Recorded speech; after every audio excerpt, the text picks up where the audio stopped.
साथियों, आज मैं एक ऐसा वीडियो लेकर के आया हूं आपके सामने जो मृत्यु के समय जो वो अंतिम क्षण होता है उसका उस प्राणी को कैसा आभास होता है, कैसा अनुभव होता है, उस विषय में मैं आपको आज थोड़ी सी बात करूंगा। और एक बात और विशेष है कि मरने के बाद व्यक्ति की गति क्या होती है, वो नरक में जाता है या स्वर्ग में जाता है या उसकी और परम गति होती है। इन सारी बातों को लेकर के आज मैंने ये वीडियो बनाया है। तो इसमें थोड़ी सी जानकारी आपको ये बता दें कि सबसे पहले तो आप ये समझ लो कि नरक दक्षिण दिशा में है, इसलिए दक्षिण की तरफ मुँह करके कभी भी भोजन नहीं करना चाहिए और दक्षिण की तरफ पैर करके नहीं सोना चाहिए। लेकिन अगर कोई सामने बैठ करके आपकी तरफ मुँह करके भोजन कर रहा है तो उसमें फिर भोजन करने में कोई दोष नहीं है। और साथ ही अगर आप दक्षिण की तरफ मुँह करके पूजा कर रहे हैं और भगवान आपके सामने हैं तो भी दक्षिण की तरफ मुँह करके पूजा करने में कोई दोष नहीं है, लेकिन दक्षिण की तरफ पैर करके नहीं सोना चाहिए। देखो, मरते समय जब व्यक्ति मृत्यु को प्राप्त होता है वो पल बड़े महत्वपूर्ण है, वो क्षण उस जीव का बड़ा महत्वपूर्ण होता है। प्राण हमेशा शरीर से ऊपर की ओर चलते हैं। मरते समय जब व्यक्ति मरने लगता है तो उस समय उसके हाथ पैर ठंडे हो जाते हैं, क्योंकि प्राण पैर से हाथ से ऊपर की तरफ बढ़ रहे होते हैं।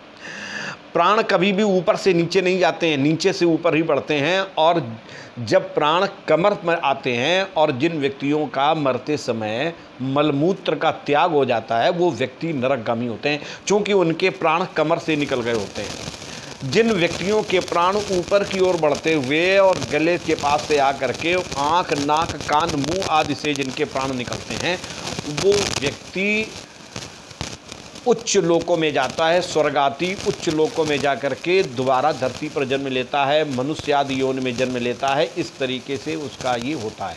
लेकिन यहाँ पर एक बात और है कि जब व्यक्ति मृत्यु को प्राप्त हो रहा होता है, वो जब आखिरी क्षण होते हैं उस समय व्यक्ति ना अपने घर वालों से बात कर पा रहा होता है और ना ही अपने दुख को बता पा रहा होता है। लोगों की बात को कभी कभी सुनता है, कभी कभी नहीं भी सुन पाता है और कभी कभी अर्धबेहोशी स्थिति में होता है। आँख खोल करके देखता तो है लेकिन नहीं बोल पा रहा है और कभी कभी बेहोशी स्थिति में आ जाता है।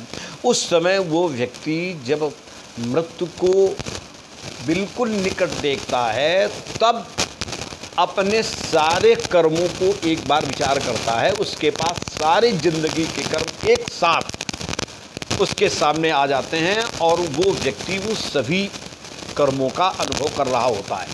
जैसे अब आपको एक थोड़ी सी बात बताते हैं कि आपने अपने दिन में जो ज़्यादा कर्म अच्छे किए हैं या जो खराब कर्म ज़्यादा किए हैं, यानी दिन में जैसे आपने जो कर्म किए हैं, जब व्यक्ति सोते समय बिस्तर पर जाता है तो वो बार बार उसी चीज़ की पुनरावृत्ति होती है कि आज मैंने ये काम किया है, आज मैंने ये कर्म किया है, आज मैं उससे मिला। तो जो व्यक्ति सारे दिन में जो भी कर्म करता है तो सोते समय उसी की पुनरावृत्ति होती है। ऐसे ही व्यक्ति जब मरते समय, जब मृत्यु को प्राप्त हो रहा होता है तो पूरी जिंदगी जैसे वो कर्म करता है, अच्छे कर्म करता है तो अच्छी और बुरे कर्म करता है तो उसी की बार बार पुनरावृत्ति होती रहती है। देखिए, जिंदगी में बहुत लोग प्रयत्न करते हैं लेकिन मरते समय एक बार भी राम शब्द नहीं आता है। क्यों नहीं आता है? क्योंकि इनके जो पूर्व जन्म के कर्म हैं या इस ज़िंदगी के जो भी इनके कर्म हैं वो वहाँ पर बाधा पहुँचा देते हैं और व्यक्ति भगवान के पास नहीं पहुँच पाता है, भगवान का स्मरण नहीं कर पाता है। और एक बात और ध्यान रखिएगा कि जब व्यक्ति मृत्यु को प्राप्त हो रहा होता है, सारा परिवार उसके पास होता है, सभी लोग रो रहे होते हैं, लेकिन उसकी कोई सहायता नहीं कर सकता है और उस समय वो व्यक्ति किसी से सहायता मांग भी नहीं पा रहा होता है। अनुभव तो करता है लेकिन बोलने की कैपेसिटी नहीं रहती है, बोल नहीं पा रहा होता है। ऐसे में उसके ज़िंदगी के जो भी कर्म हैं, अच्छे कर्म, वही उस व्यक्ति के साथ जाते हैं और वही उस व्यक्ति को साथ देते हैं। मरते समय व्यक्ति ये आभास करता है कि हमारा अगला जीवन किस दिशा में जा रहा है। देखिए, गीता में भी भगवान कृष्ण ने कहा है, बहुत बहुत ऋषियों ने भी कई बार इस चीज़ को कहा है कि जैसे व्यक्ति पुराने वस्त्रों को छोड़ करके नया वस्त्र धारण करता है, ऐसे ही आत्मा पुराने शरीर का त्याग करके नया शरीर धारण करती है। तो जिस समय इस शरीर को वो जीव छोड़ रहा होता है, त्याग रहा होता है, तो आगे उसका जो जीवन होगा, आगे जिस योनि में जाएगा, उसका निर्धारण उसी मरते समय हो जाता है कि आपने जो कर्म किया है। अगर आपने अच्छे कर्म किए हैं तो आपकी अच्छी गति है, आपने अगर बुरे कर्म किए हैं तो आपकी दुर्गति है। तो उसी समय वो आभास कर लेता है कि हमारा आगे का कदम कहाँ होगा, मैं अब किस योनि में जा रहा हूँ। और उस समय वो व्यक्ति उस पल घोर पश्चाताप कर रहा होता है कि हाय हाय, अगर मैंने ज़िंदगी में अच्छे कर्म किए होते तो आज मेरा ये शुभ समय, ये जो सद्गति है या जो अवसर मुझे मिला, वो सब मेरा ऐसे ही निकल गया, इस माया मोह में निकल गया और मैं कुछ नहीं कर पाया और मेरी सद्गति नहीं हो रही है, मेरी दुर्गति हो रही है और मैं अधोगति में जा रहा हूँ। ये उस समय बार बार इस चीज़ का पश्चाताप करता है। लेकिन मैं एक बात और बता दूँ, व्यक्ति अगर धर्म काम करना चाहे या सत्संग में लगना चाहे या आध्यात्मिक होना चाहे तो उसके सामने कुछ मजबूरियां हैं, वो नहीं कर पा रहा है। क्योंकि भगवान की एक तो माया है, दूसरी बात यह है कि उसका जो पिछले संस्कार हैं, पिछले जन्मों के संस्कार हैं, वो उस धर्म काम को प्रेरित करने के लिए पावर नहीं रखते हैं। यानी आपने पिछले जन्म में कोई भी धर्म और संस्कारिक कार्य ऐसे नहीं किए जिसके कारण आप अध्यात्म की ओर बढ़ सकें। अध्यात्म के लिए पिछले जन्मों का संस्कार चाहिए। अगर आपके पिछले जन्म में कोई अच्छे संस्कार नहीं है तो आप चाहे जितना प्रयत्न कर लें, आपका मन भगवान में नहीं लगेगा।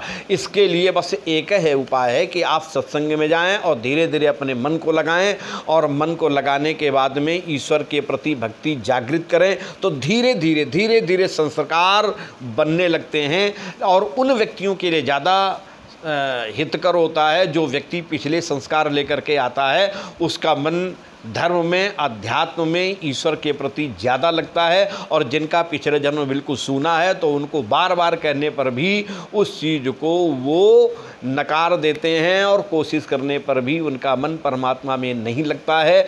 तो मेरा मतलब कहने का ये है कि जब व्यक्ति अंतिम क्षण मृत्यु को प्राप्त हो रहा होता है, उस समय अगर उसकी ज़िंदगी के बहुत कर्म खराब है तो राम भी नहीं निकलता है और अंतोगत्वा वो अपने ही अंदर हाहाकार करता हुआ और घोर पश्चाताप करता हुआ मृत्यु को प्राप्त होता है।